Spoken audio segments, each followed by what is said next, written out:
নিজস্ব ব্যক্তিত্ব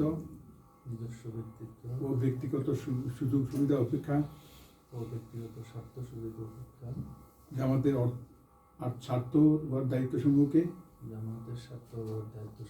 অগ্রাধিকার দান করি। জামাতের সদস্যগণের রোগনগণের মধ্যে সর্বদাই নিরপেক্ষতা, ন্যায়পরায়ণতা ও ইনসাফের ভিত্তিতে ফয়সালা করি। জামাতের আমানতসমূহের পূর্ণ হেফাজত ও রক্ষণাবেক্ষণ করি।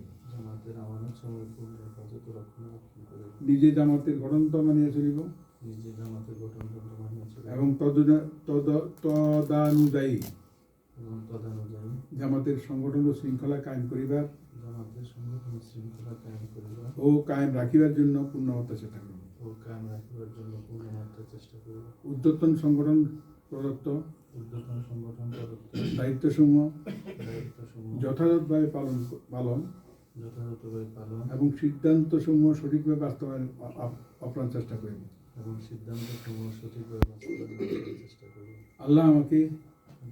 আল্লাহ তাআলা আমাকে এই ওয়াদা পালনের তৌফিক দান করুন। সবাই আমিন।